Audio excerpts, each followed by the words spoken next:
امریکہ میں موت کی وادی، ایک خاموش عذاب۔ کیلیفورنیا کی سرزمین پر واقع وہ مقام جہاں زمین انگاروں کی مانند سلگتی ہے، ہوا زہر آلود لگتی ہے اور زندگی کا تصور بھی ایک خواب محسوس ہوتا ہے، یہی ہے ڈیتھ ویلی یعنی موت کی وادی۔ ویڈیو شروع کرنے سے پہلے آپ میرے چینل کو سبسکرائب کر لیں اور بیل آئیکن کو پریس کر دیں تاکہ آنے والی ہر ویڈیو کا نوٹیفیکیشن آپ کو ملتا رہے۔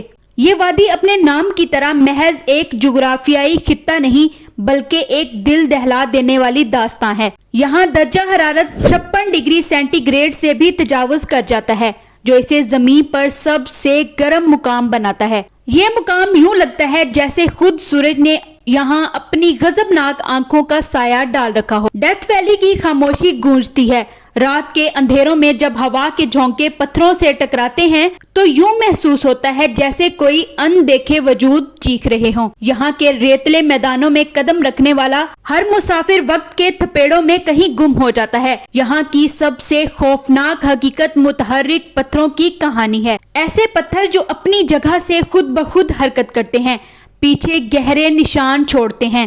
کوئی انہیں دھوکہ سمجھتا ہے، کوئی قدرت کا کرشمہ، مگر مقامی لوگ انہیں وادی کی روحیں کہتے ہیں جو صدیوں سے اپنی قبروں سے بے چین ہو کر نکلتی ہیں۔ ڈیتھ ویلی میں قدم رکھتے ہی ایسا لگتا ہے جیسے قدرت کی خاموش قہرناکی انسان کو للکار رہی ہو۔ یہاں نہ درخت ہیں، نہ سایہ، نہ پانی کی امید، صرف تپتی زمین، جلتی ہوئی ہوا اور ایک غیر مرئی دہشت جو آپ کے وجود کے اندر تک سرایت کر جاتی ہے۔ کہا جاتا ہے کہ یہاں کئی لوگوں نے اپنے پیاروں کو ہمیشہ کے لیے کھو دیا، کچھ کی گاڑیاں بند ہو گئیں، کچھ راستہ بھٹک گئے اور کچھ تو ایسے تھے جن کا سراغ بھی نہ ملا۔ ان کے سائے آج بھی وادی کی ریت میں چھپے ہوئے ہیں اور کبھی کبھار جب سورج ڈھلنے لگتا ہے تو ایسے محسوس ہوتا ہے جیسے وہ آپ کو پکار رہے ہوں۔ ڈیتھ ویلی جہاں وقت رک جاتا ہے، سانسیں گھٹتی ہیں اور انسان اپنی بے بسی کو سب سے زیادہ شدت سے محسوس کرتا ہے۔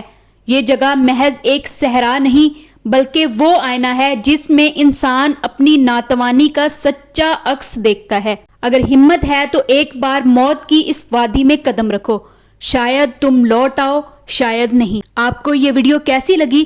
کمنٹس میں اپنی رائے کا اظہار ضرور کیجیے گا۔ ملتے ہیں آپ سے ایک بہت ہی دلچسپ ویڈیو کے ساتھ، تب تک کے لیے اللہ نگہبان۔